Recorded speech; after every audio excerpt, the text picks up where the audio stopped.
Hola, què tal, policies en progrés? Avui explicarem el títol 1 de la Constitució espanyola, dels drets i deures fonamentals. Recordem l'esquema, un segon de la Constitució espanyola, està aquí a dalt, ara farem el títol 1. Aquest esquema aprendre'ns-el de memòria, ja ho vaig comentar al vídeo anterior del títol preliminar. Llavors, aquest altre esquema també ens l'hem de saber, perquè ens poden preguntar de què ens parlen al capítol 2 a la secció 1A. I llavors nosaltres ho hem de saber. Llavors, un repasset en aquest esquema. Títol 1 de drets i deures fonamentals. Article 10 és introductori. Al capítol 1, drets dels espanyols i dels estrangers. Del capítol 2, drets i llibertats, hi ha l'article 14, que és molt important, que després el donarem. La secció 1A, que és molt important. Després, secció 2A, i després tenim el capítol 3 i el capítol 4 i el capítol 5, que també els donarem. El capítol 3 no el donarem. Article 10, article introductori, i després capítol 1. A destacar del capítol 1. Destacar que a l'article... va de l'article 11 a l'article 13 i remarcar que cap espanyol d'origen pot ser privat de la seva nacionalitat, això a l'article 11, i a l'article 12 que la majoria d'edat està estipulada als 18 anys. Ara passarem a drets i llibertats. Aquest important perquè sempre poden preguntar a quin article parlen de la igualtat davant la llei? Doncs a l'article 14. Farem una llegida que diu el següent, el text. Els espanyols són iguals davant la llei sense que pugui prevaldre cap discriminació per raó de naixença, raça, sexe, religió, opinió o qualsevol altra circumstància personal o social. Aquest és importantíssim.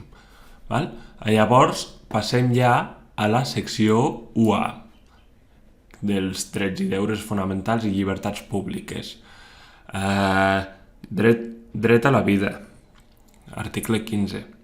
Article 16. Dret a llibertat ideològica i religiosa. Article 17. Aquest és important, l'hem de saber.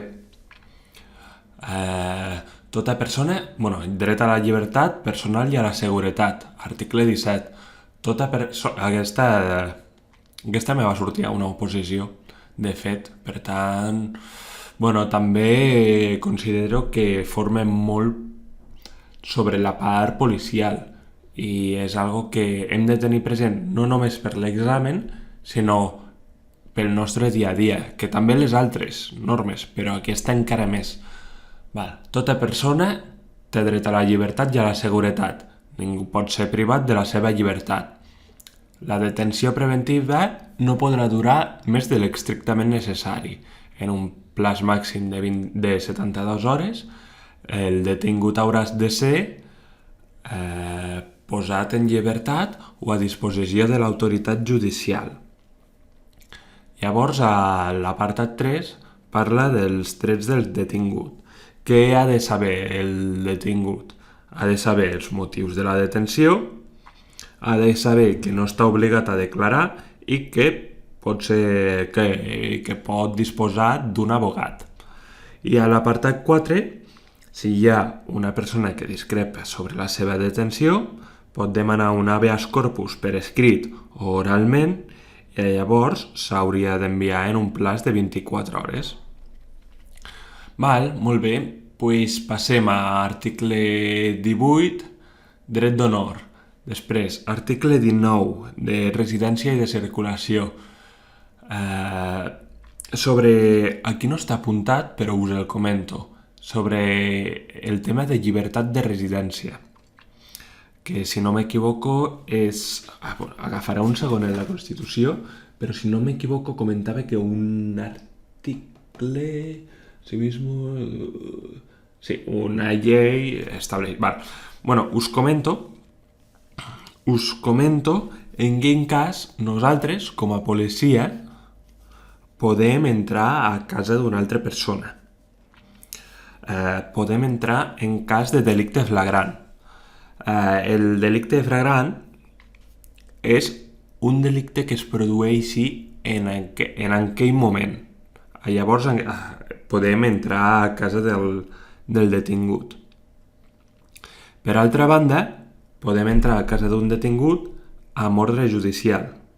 I per altra banda, en cas que el propietari et deixi passar. Si et deixa passar fins al recibidor, només pots passar fins al recibidor. Val? Això sí que no surt, però bueno, està bé saber-ho en quant a policia de futur, no? Després, article 21, dret de reunió. Es pot fer una reunió pacífica i sense armes, sense autorització prèvia, i en cas que es fes en via pública sí que necessitaríem de permís a l'autoritat. Per altra banda, això ho donarem en un futur. Quina és la llei orgànica que regula el dret de reunió? La llei 9/1983. Val. Després ja passem a l'article 22, que és dret d'associació, sempre que no sigui d'alguna cosa il·legal. Es prohibeixen les associacions secretes o militars. Les associacions podran ser dissoltes o suspeses en virtut d'una resolució judicial motivada. Article 23, de dret de participació, de que tots els espanyols tenen dret a sufragi universal i a accedir a càrrecs públics amb igualtat. Bueno, tots els ciutadans, més que tots els espanyols. Vale. Article 24, de dret a tutela judicial. Què és això? Que tothom té dret a ser jutjat per un jutge i tothom té dret a ser defensat per un abogat. Article 25. Principi de legalitat de penes privatives... Principi de legalitat i penes privatives de llibertat. No pot ser condemnat per accions que no constitueixen delicte i les penes privatives de llibertat estaran orientades a la reeducació i a la reinserció social.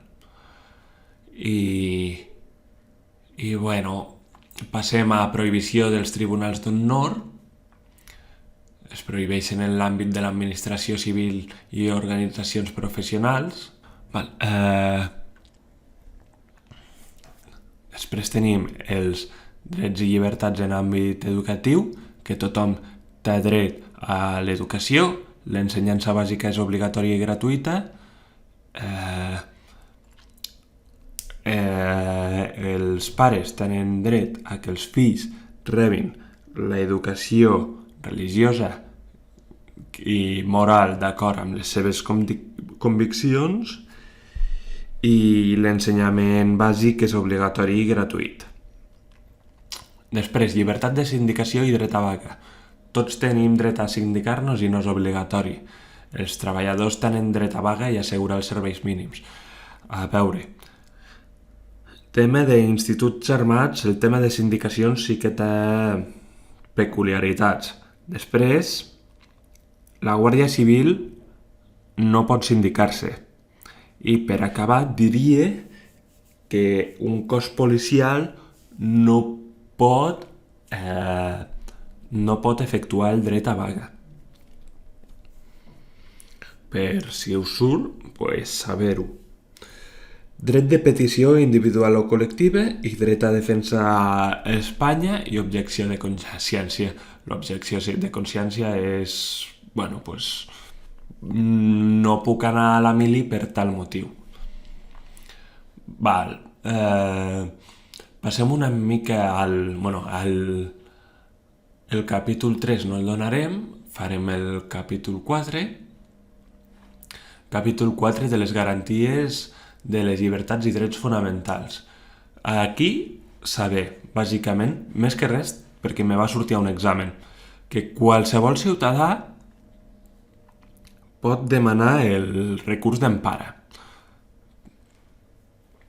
davant del Tribunal Constitucional.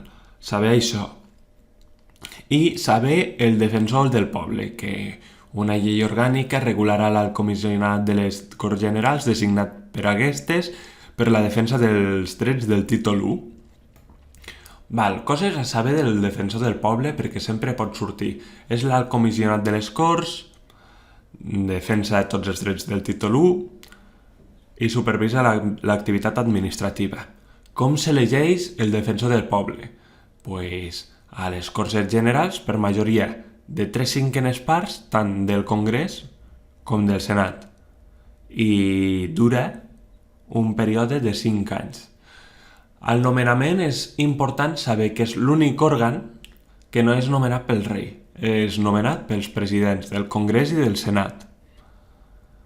Després no és subjecte a cap mandat imperatiu, disposa d'autonomia, immunitat o habilitat. Després, això diria que no cal saber-ho, en principi. I després, com se pot cessar el defensor del poble? A través de renúncia, a través de que passin 5 anys, a través de mort o incapacitat, negligència o condemna per delicte dolós. Un delicte dolós és un delicte que està fet amb males intencions, que ja sabies que ho estàs fent les coses malament. I res, fins aquí i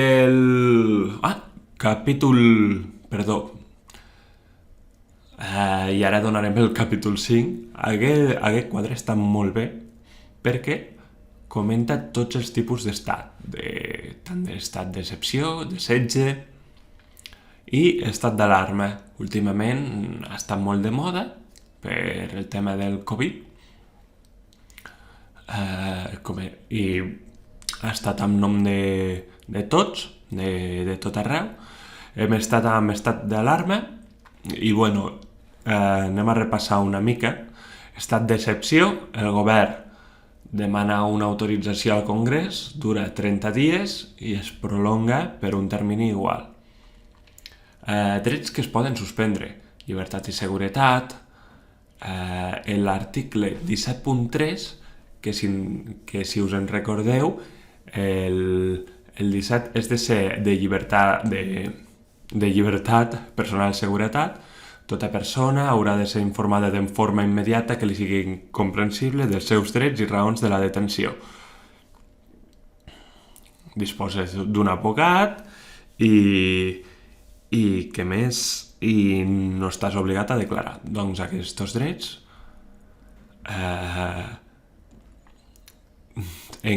només es prohibeixen a l'estat de setge del 17.3. La inviolabilitat al domicili es pot suspendre, la llibertat de residència i circulació també, la llibertat d'expressió i secret professional, la reunió i manifestació es pot suspendre a l'estat d'excepció també, el dret de vaga i les mesures de conflicte col·lectiu. Després, a l'estat de setge es suspèn la llibertat i seguretat, l'article 17.3, que és abogat, disposar d'un abogat, de saber els motius de la detenció i no està obligat a declarar. Això es suspèn. La inviolabilitat del domicili també es suspèn. La llibertat de circulació i residència també es suspèn. La llibertat d'expressió i secret professional, excepte producció literària, llibertat de càtedra, secrets de publicacions, només per resolució judicial.